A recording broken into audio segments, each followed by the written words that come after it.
how's everybody doing? Great to be learning with you on a Monday. A little bit lightheaded. We've been fasting all day. It's the fast of Gedalia. Perfect moment to grow in wisdom. Let's light up the darkness. Who's in the house on a Monday as we approach the end of the fast? Yehud in South Carolina, Bill in mid-Missouri, Carla in Brazil, Bella in Florida, Paula in the Great Northwest, Shandora in the Bronx, David in Indiana, Sharon in New Jersey, Billy in Virginia, Ryan in Florida, Lucy in Minnesota, Guy in Ohio, Carol in Florida, Karen in Northern California, Melissa in Great Neck, Benton in Iowa, Joseph in Massachusetts, Marjorie in Georgia. Welcome, everybody. Our daf. We're going to do 2 today. We got a head start on page 35 yesterday. So today we're going to do pages 35 and 36. Not to worry. We're going to leave some of 36 for tomorrow.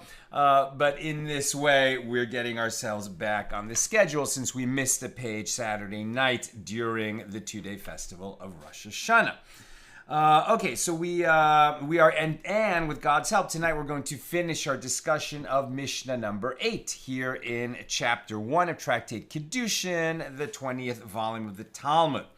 So we picked this up on page 35. We've been discussing the differences between men and women in terms of being obligated in certain commandments. Both men and women are equally obligated in all negative commandments, the thou shalt nots that are spelled out in the Torah. With respect to positive commandments, the general principle, with exceptions, is that women are not obligated in time-bound positive commandments. You shall do such and time-bound meaning you have to do this at a particular time. So women are generally exempt from those, commendable, but exempt, they don't have to do it. And with regard to positive commandments that are not time-bound, again, with some exceptions, the principle is that women are obligated in those just like men. So we pick this up about 2/3 of the way down, page 35a. So the Mishnah teaches, and with regard to all prohibitions, negative commandments, whether or not they are time-bound, both men and women are obligated to observe them equally. So the Gemara asks, from where are these matters derived? How do we know that there's no distinction between men and women, Jews, with regard to negative commandments? So Rav Yehuda says that Rav says, and likewise the school of Rabbi Yishmael taught, the verse states with regard to a guilt offering, when a man or a woman shall commit any sin that a person commits, Numbers 5:6. And the verse equates a woman to a man with regard to all punishments in the Torah, as a woman is also required to bring an offering for atonement. And the school of Rabbi Eliezer taught as follows. The verse states, now these are the ordinances with which you shall set before them. Exodus 21:1, stating them in the plural. And this verse equates a woman to a man with regard to all judgments in the Torah, i.e. monetary cases and damages. And the school of Chizkiah taught, the verse states with regard to the ransom that one pays if his animal killed a person and killed a man or a woman, Exodus 21:29. And here too, the verse equates a woman to a man with regard to all deaths in the Torah, i.e. the same law applies to an animal that kills either a man or a woman. The Gemara comments, and it is necessary to state all 3 of these verses, as if the Torah had taught us only this first case with regard to a woman's obligation to sacrifice guilt offerings, I would say that the merciful one has pity on her due to atonement, i.e. God gave her the possibility to atone for her sin through an offering. But with regard to monetary judgments, I would say that with regard to a man who generally conducts business negotiations, yes, these laws applies to him. But in the case of a woman who generally does not conduct business negotiations, especially in the ancient world, no, the laws of monetary judgments do not apply to her. Therefore, the Torah had to teach both the cases of men and women treated equally with regard to violating negative prohibitions, for which you're going to have to bring in an offering to make atonement when the temple is standing in Jerusalem. And the Torah equates men and women with regard to these issues of monetary damages. And similarly, if the Torah had taught us only this case of monetary judgments, I would say that these judgments apply to a woman because there are circumstances where engaging in business is her livelihood, right? So even in the ancient world, there were business women. But with regard to the ransom that is paid when one's animal killed someone, I would say if the animal killed a man who was commanded in all the mitzvahs, yes, the owner should have to pay the ransom. But if the animal killed a woman who was obligated in only some of the mitzvahs, no, he is exempt from the ransom. And conversely, if the Torah had taught us that men and women are equated only in this case of the ransom, one might say that because there is the loss of life, the merciful one has pity on her, and therefore the owner of the animal is always obligated to pay the ransom. But with regard to those two other categories, I might say no, a woman is not equated to a man. Therefore, it was necessary to mention all three cases, equating a man to a woman and a woman to a man in all these areas of the law. Now, we're on page 35b. The Mishna teaches that women are obligated in all prohibitions except for the prohibitions, right? So women are treated the same as men for all negative commandments, all prohibitions, with a few, very few exceptions, and here come the exceptions. So the exceptions where women are not obligated in these prohibitions the way men are what? Number one, do not round the corners of one's head, and do not destroy the corners of your beard, and do not contract ritual impurity from a corpse. So these are going to be negative prohibitions that apply to men. If women want to shave their heads or their beards, or if they are the daughter of a Kohen, they are allowed to enter the cemetery and attend the burial, even for strangers and distant relatives, unlike male priests. So the Gemara asks, granted, a woman of priestly lineage is not obligated in the mitzvah, the commandment of do not contract ritual impurity from a corpse. And we know this as it is written, speak to the priests, the sons of Aaron, and say to them, none shall become impure for the dead among his people. Leviticus 21:1. This verse teaches that the prohibition applies to the sons of Aaron, but not the daughters of Aaron. But from where do we derive the prohibitions of do not round the corners of one's head and do not destroy the corners of your beard? And the Gemara answers that this is as it is written. You shall not round the corners of your head, and you shall not destroy the corners of your beard. Leviticus 19:27. So the juxtaposition of the two prohibitions teaches that anyone who is included in the prohibition against destroying the beard is included in the prohibition against rounding the head. And since these women are not included in the prohibition against destroying, they are also not included in the prohibition against rounding the head. And the Gemara asks, and from where do we derive that women are not obligated in the prohibition against destroying the corners of one's beard? And the Gemara answers, if you wish, propose a logical reason, as ordinarily women do not have a beard. And if you wish, cite a verse that teaches this point, as the verse states, you shall not round the corners of your head, roshechem, and you shall not destroy the corners of your beard, zakanecha. So they're placed together in the same verse. So the Gemara explains, and from the fact that the verse changed its language, as the term your head, roshechem, is in the plural, while your beard, zakanecha, is in the singular, it can be inferred that if the prohibition against destroying one's beard applied to everyone, so let the merciful one write, and you shall not destroy the corners of your beards, plural. So that the end of the other verse, the end of the verse parallels the beginning. And so what is indicated by the fact that the verse states, and you shall not destroy the corners of your beard, singular? This serves to teach your beard is included, but not your wife's beard, right?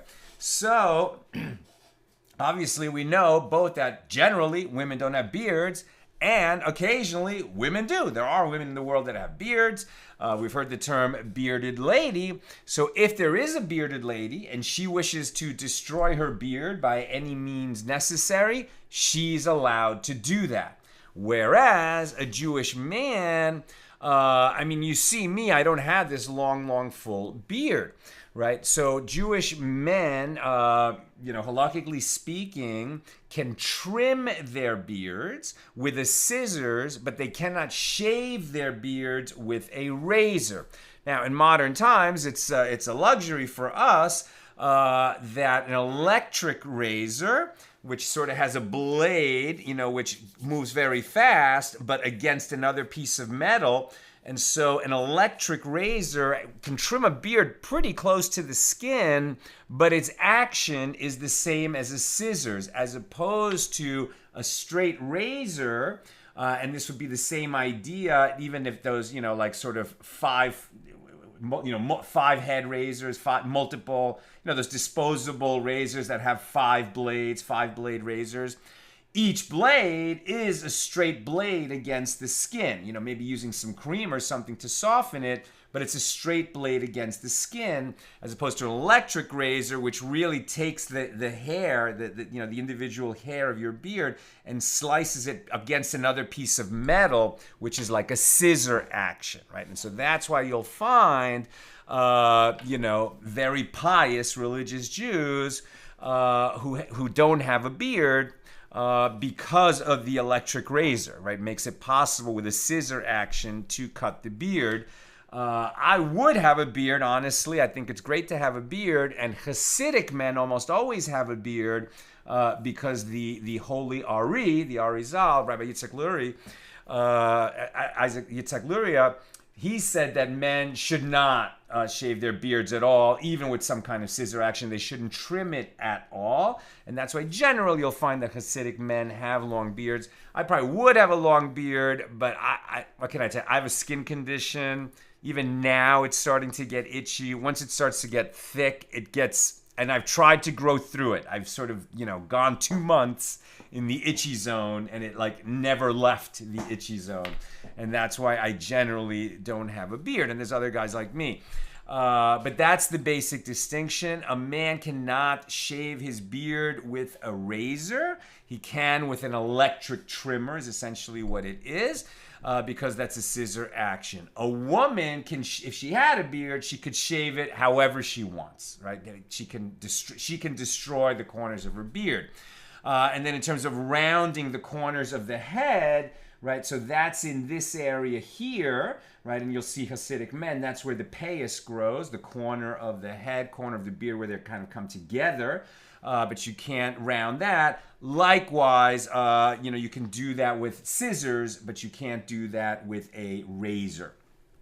Okay. But a woman, if she wanted to, shave her head with a straight razor or with a 5-blade razor, she can do that, right? These laws do not apply to a woman. So the Gemara asks, and is a woman not included in this prohibition, right? The Gemara is challenging this derivation, this source for why women are not included in that prohibition. But isn't it taught in a baraisa, the beard of a woman and that of a eunuch, if they grow facial hair, are considered like a beard for all matters? And what, is it not the case that this statement is referring to the prohibition against destroying it?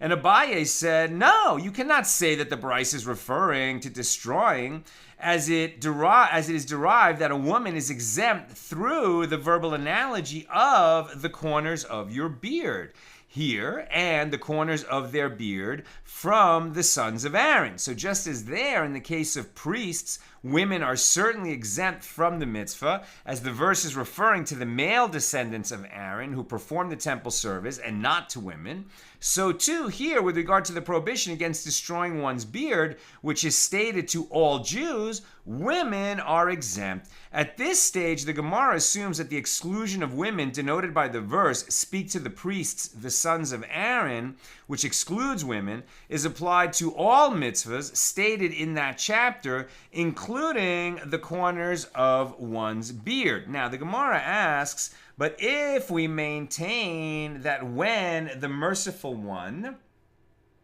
All right, I'm going to come back to this. I want to just tell you, even as we go through this, first I'm just going to read where the law came out on this.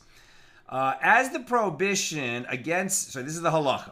As the prohibition against destroying does not apply to women, if a woman were to grow a beard, she would be permitted to destroy it. With regard to shaving others, the Tur, citing the Rambam, says that it is prohibited for a woman to destroy a man's beard. Right? So it's her own beard that she can shave or destroy in any way that she wants. But a Jewish woman is not permitted to shave a Jewish man's beard with a straight razor. That she cannot do. So in that sense, the law does apply to her also. And with regard to rounding, the prohibition against rounding the corners of one's head does not apply to a woman, and therefore she may cut her hair as she wishes. With regard to rounding the corners of a man's head, some say that a woman is prohibited to round a man's hair and even that of a boy. Okay, so the woman can't shave off the hair of a man's head. A Jewish woman can't shave off the hair of a Jewish man's head, nor his beard. So in that sense, she is prohibited. But with regard to her own beard, if she had one, or her own hair, she could do whatever she wants with that. Okay, so the Gemara says, but if we maintain that the merciful one writes, the sons of Aaron, that this is written with regard to the entire manner of that chapter, including the prohibition against destroying one's beard. Now we're still deriving. That's where the law ends up. Now we're still deriving that. Including the prohibitions against destroying one's beard. So let the verse, meaning the Torah, be silent and not state about this prohibition concerning all Jews. And this law could be derived through a Kal V'chomer inference, as I could say the following. And if, with regard to priests, for whom the verse includes additional commandments, this prohibition applies only to the sons of Aaron and not the daughters of Aaron, is it not all the more so the case with regard to Israelites who have fewer commandments incumbent upon them, that only men should be obligated in these prohibitions and not women? And the Gemara answers, nevertheless, the verbal analogy is necessary. Were it not for the verbal analogy, I would say that the laws of ritual impurity conclude a discussion of that matter. In other words, the exclusion of women denoted by the phrase, the sons of Aaron, applies only to the laws of impurity, which appear immediately after that phrase. Conversely, the other laws mentioned in this chapter, including the prohibition against destroying the beard, apply to women as well. And we know that from the combination of the verbal analogy and the Torah specifying about what is incumbent on priests and not upon the sons of the priests themselves, and not the daughters of the priests. Now the Gemara asks, well, if so, now too, let us say that the laws of ritual impurity conclude a discussion of that matter. And the daughters of Aaron are also prohibited to destroy their beards. And if you maintain that the reason the prohibition stated with regard to priests does not apply to women, that this is due to the verbal analogy employing the terms the corners of, which serves to connect the law stated with regard to priests with the law stated with regard to all Jews, well, that verbal analogy is necessary for something different. That which is taught in a Baraisa, the verse states with regard to priests, neither shall they shave off the corners of their beard. Now, one might have thought that a priest would be liable even if he shaved his beard with scissors. Therefore, the verse states in a command issued to all Jews, and you shall not destroy the corners of your beard. And this teaches that one is liable only for destroying the beard to the root, which is not achieved with scissors. That's why we can shave with an electric razor and not with a straight razor or even a multi-blade, but manual razor. The Gemara, the Brisa continues, one might have thought that if he extracted his hairs with tweezers, which uproot hairs, or small planes, like a carpenter's plane, imagine you use that on your face, he should likewise be liable for destroying his hair. And the verse therefore states, neither shall they shave off the corners of their beard, to teach that shaving alone is prohibited, and these other actions are not considered shaving at all. How can both these requirements for the prohibition be met? The verse is referring to a type of shaving that involves destruction, and you must say that this is shaving with a razor. According to this Baraisa, the verbal analogy is necessary to define the action that is included in the prohibition against destroying, not to teach who is included in that prohibition. So the Gemara explains, if it is so that the verbal analogy teaches only which action is included in the prohibition against destroying, something that is shaving and which destroys, so then let the verse write, that which is of your beard, that which is of your beard. What is added by the expression, the corners of your beard? Conclude two conclusions from it, both the definition of the prohibition against shaving and the exemption of women. So the Gemara returns to its question, but that which is taught in the Baraisa, the beard of a woman and that of a eunuch, if they grew facial hair, are considered like a beard for all matters. With regard to what law was that stated?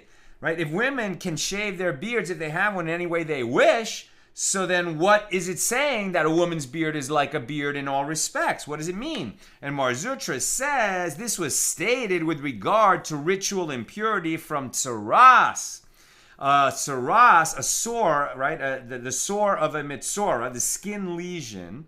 If it happens in the beard, right, it has a slightly different requirements to be considered tzaraas than if it's elsewhere on the skin.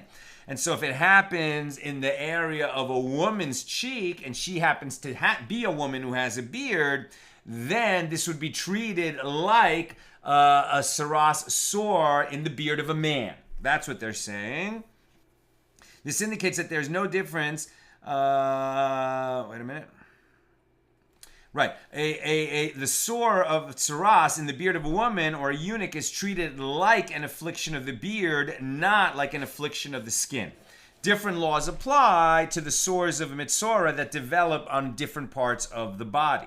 So the Gemara objects. Concerning ritual impurity from tzaraas, it is written explicitly, and when a man or a woman has a plague upon the head or upon the beard. Leviticus 13:29.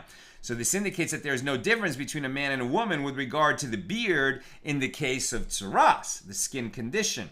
The Baraisa would not state a halakha that is explicit in the verse, right? Why do we need to derive that the beard of a man is equivalent to the beard of a woman in all matters if what we're talking about is how we treat the sore of a mitzora if it occurs in the beard, whether it's a man or a woman? That's explicitly stated in the Torah. So what is the Baraisa which equates the beard of a man to the beard of a woman talking about? So rather, Mar Zutra says the Baraisa is referring to ritual purification from tzaraas, i.e. women can also be purified from tzaraas of the beard. And the Gemara asks, with regard to ritual purification from tzaraas, it is also obvious, since impurity applies to a woman, since impurity applies to a woman, the manner of purification likewise applies to her. And the Gemara answers, it was necessary to state this with regard to the impurity of afflictions of the beard, as it might enter your mind to say that this verse is written disjunctively, i.e. that the phrase, and when a man or a woman has a plague upon the head, applies to both a man or a woman. Whereas when it states upon the beard, we have come back to the case of a man alone. Therefore, the Baraisa teaches us that this phrase is not referring solely to a man, as there is no difference between a man and a woman with regard to tzaraas. Issi taught in a Baraisa, women are also exempt from the prohibition, do not make baldness upon your heads. This is a prohibition against tearing out one's hair in grief over someone's death. All right, that is prohibited. And that is going to be, when the Torah was given, a practice that, idolaters did. And it would be like idolatry to imitate them and pull out your hair in grief over the dead. I think very few people do that in modern times, but if you've ever been tempted to pull out your hair in a matter of tremendous grief, don't do it. Where am I? Right. The Gemara asks, well, what is the reason of Issi? And the Gemara explains that he teaches as follows. The verse states, you are the sons of the Lord your God. You shall not cut yourselves, nor make any baldness between your eyes for the dead. for you are a holy people to the Lord your God.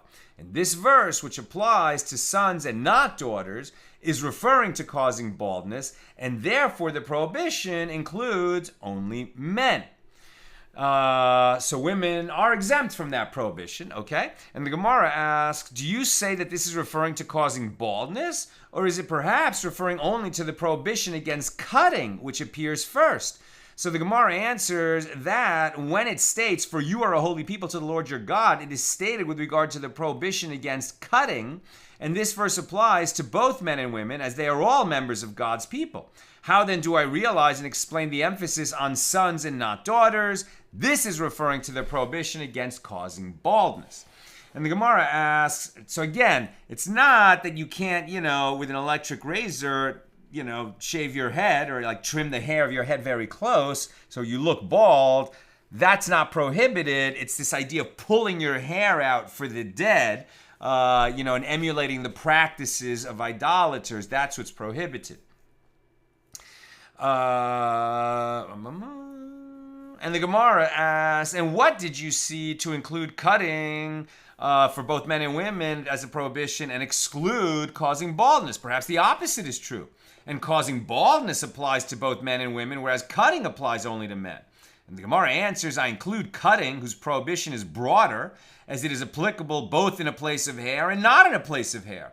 And I exclude causing baldness, which is more limited, as it applies only in a place of hair.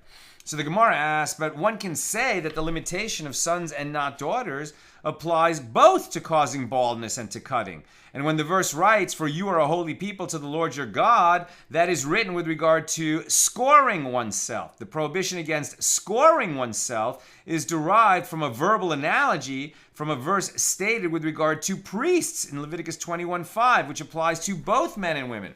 And the Gemara answers, Issi maintains that scoring oneself and cutting are one and the same prohibition. Now we're on page 36a. Abaye said that this is the reason of Issi for exempting women from the prohibition against baldness. As he learns the prohibition against causing baldness in grief over someone who is dead through a verbal analogy from the prohibition against causing baldness stated with regard to the sons of Aaron, the priests. The verse states with regard to priests, they shall not make baldness upon their head, Leviticus 21:5.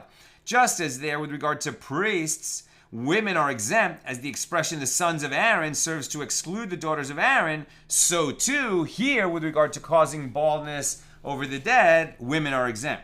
And the Gemara asks, but if we maintain that when the merciful one writes the sons of Aaron in Leviticus 21:1, it is written with regard to the entire matter of that chapter, including the prohibition against causing baldness, so let the verse be silent about this prohibition concerning all Jews. And this law could be derived through a Kal V'chomer inference, as I could say the following. If, in the case of priests, for whom the verse includes additional mitzvahs, the prohibition against causing baldness applies only to the sons of Aaron and not the daughters of Aaron, is it not all the more so the case with regard to Israelites who have fewer commandments incumbent upon them, that only men should be obligated and in that prohibition and not women?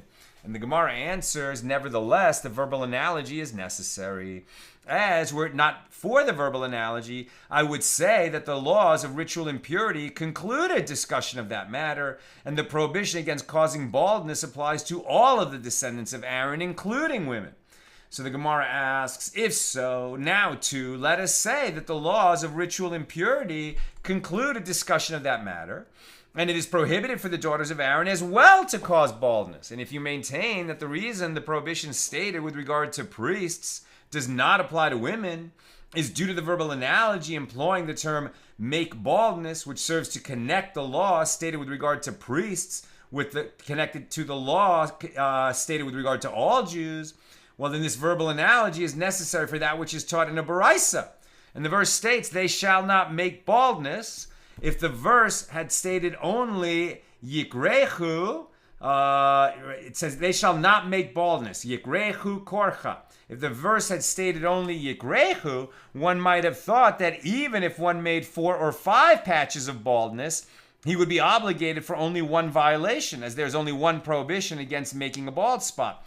Therefore, the verse states korcha to render him liable for each and every one of the bald spots. Like if he took a depilatory cream and put it on the ends of his 5 fingers and started going like this and made 5 little bald spots at the same time, is he liable for 1 act of causing baldness or 5? And the answer is 5.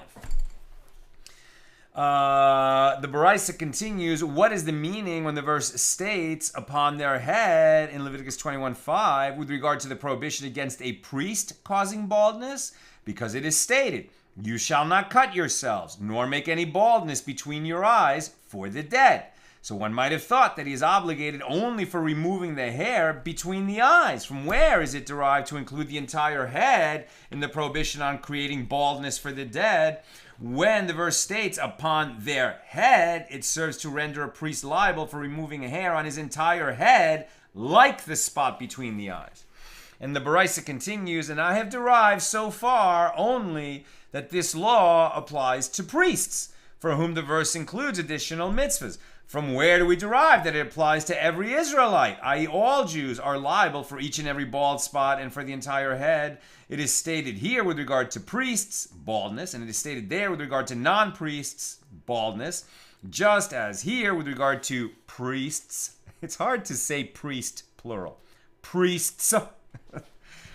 Right. It is stated here with regard to priests, baldness, and it is stated there with regard to non-priests, baldness, just as here with regard to priests, one is obligated for each and every bald spot, and one is obligated for the entire head, like the spot between the eyes. So too there, with regard to all Jews, one is obligated for each and every bald spot, and one is obligated for the entire head, like the spot between the eyes.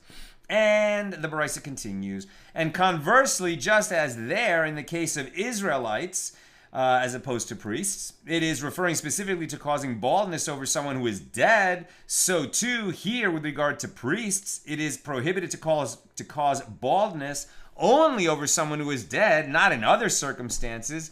And this Baraisa shows that the verbal analogy is required for the laws of bald spots. How then can it teach the exemption of women? And the Gemara answers, if it is so, that it may be used only for one purpose, let the verse be written merely bald, kerach. What is meant by the term baldness, korcha? Conclude 2 conclusions from it, both the verbal analogy that exempts women and the law that each bald spot constitutes a separate violation. Rava said that this is Issi's reason, as he derives the verbal analogy of between your eyes with regard to baldness from tefillin, concerning which it says, and they shall be a symbol between your eyes. So just as there, with regard to tefillin, women are exempt, so too, here in the case of baldness, women are exempt from the prohibition. The Gemara asks, and what is the reason that Rava did not state the same reason as Abaye? And the Gemara answers, Rava does not learn anything from the distinction between kerach and korcha, as he maintains that no law can be derived from this slight difference in language. And the Gemara further asks, and what is the reason that Abaye did not state the same reason as Rava?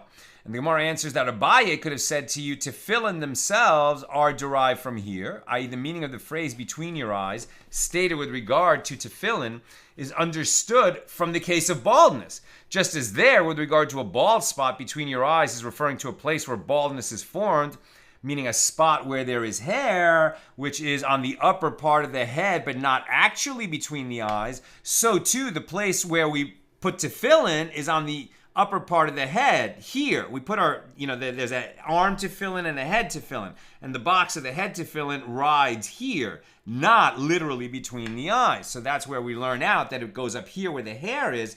We derive that from this law of where baldness could form. And so the Gemara asks, well, and both Abaye and Rava, what do they derive from this verse? You are the sons to the Lord your God, Deuteronomy 14:1.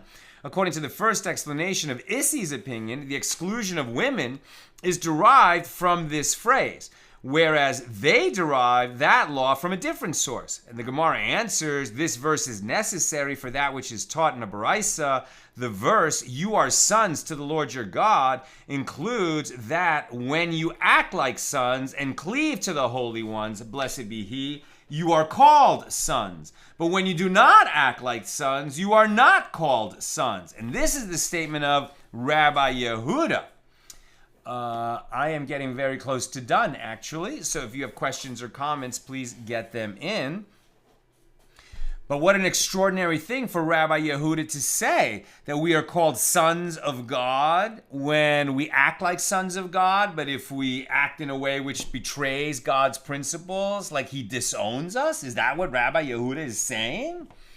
And Rabbi Meir says, either way, you are still called sons. As it is stated, they are foolish sons, Jeremiah 4:22. And it also states sons in whom there is no faithfulness, Deuteronomy 32:20. And it states a seed of evildoers, sons who deal corruptly, in Isaiah 1:4. And it states, and it shall come to pass that instead of what was said to them, you are not my people, it shall be said to them, sons of the living God. Which would seem to indicate, no, Rabbi Yehuda, you're wrong. Rabbi Meir says there's a bunch of times when the Bible calls the Jews, even when they're acting in a wicked manner, they're still referred to as sons of God. So it's not like God disowns us when we misbehave. So the Gemara asks, why is it necessary to cite these additional proofs introduced by the phrase? And it states, once you found one proof, that even though they're acting wickedly, they're still called sons of God. Why do you need further proofs? Well, all these verses apparently make the same point, and the Gemara explains why all the quotes are necessary. And if you would say, granted, when they are foolish, they are still called sons, as the verse states, foolish sons, but when they do not have faithfulness in God, they are not called sons. Therefore, come in here another verse, and that verse says, sons in whom there is no faithfulness.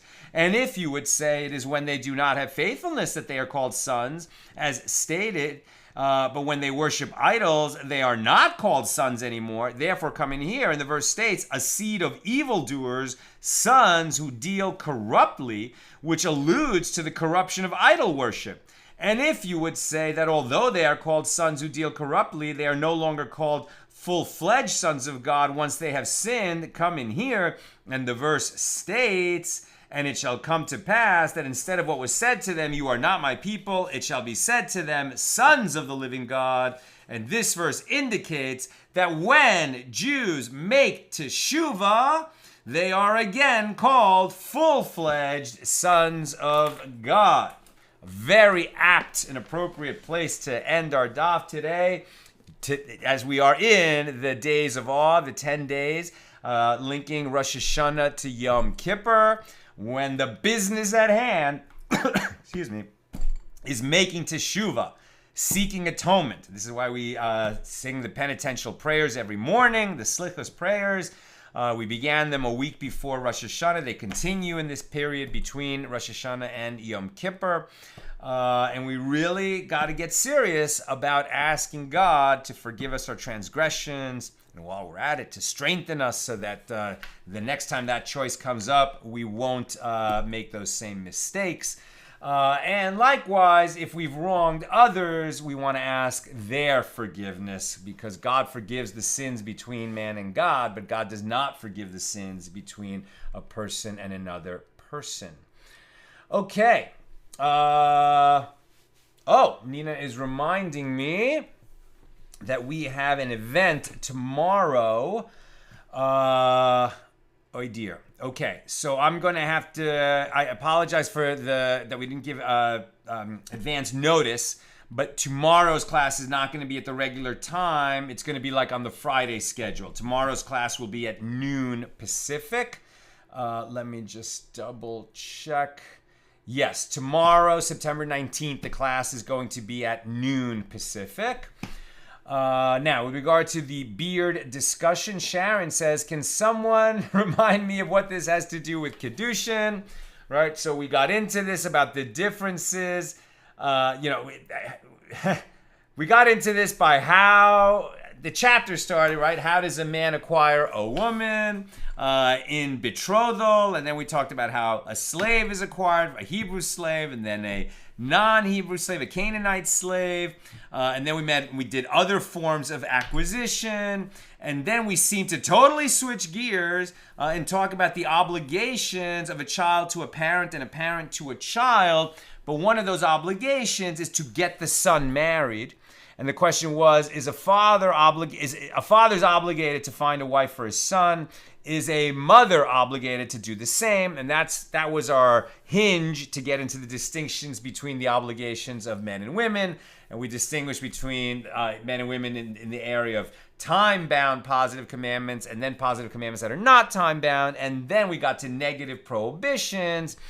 And women are treated the same as men with regard to all negative prohibitions, except the prohibition to destroy the corners of the beard, to round the corners of the head, or for a priest, the sons of Aaron, to become impure for the dead.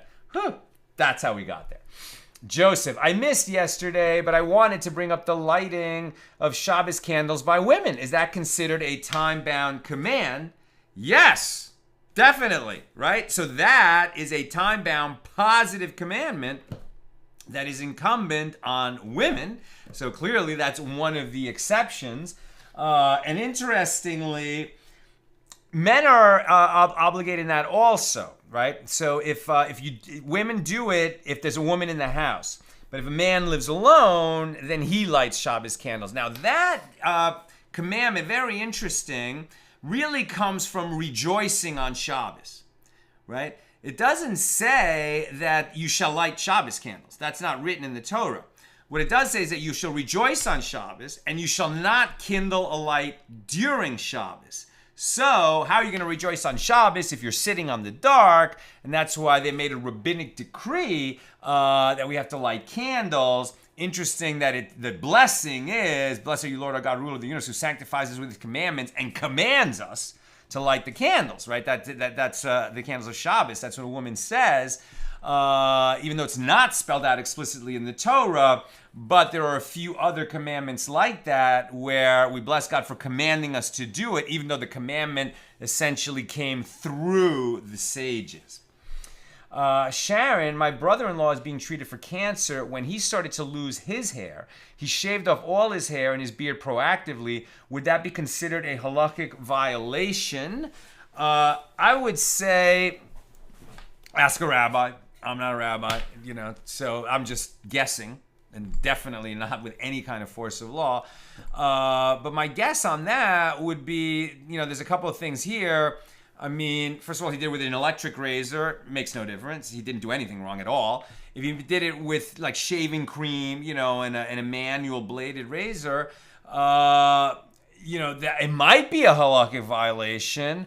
But since there's obviously, some other very, health matters related, and this idea, that for him it really would have affected his mental health with the stress he was already undergoing, there might well be an exemption, and he's perfectly allowed to do that. I don't know, and that's why you'd want to ask a rabbi that question.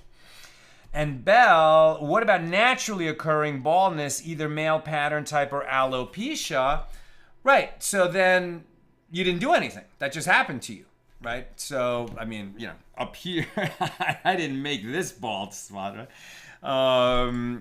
So you didn't do anything. Like, that's just a natural occurrence. And so there's no halakhic question there. That's just your natural state. And, and enjoy it, right? That's how God made you. And God doesn't make mistakes. So, if I'm going to be a bald man because I don't grow any hair on the top of my head, it's, because God made me that way, and I think it's beautiful. So that's what I've got for today, and with God's help, we'll be together again tomorrow, Tuesday, not at the regular time, but rather at noon Pacific, and this is just because Nina and I have an event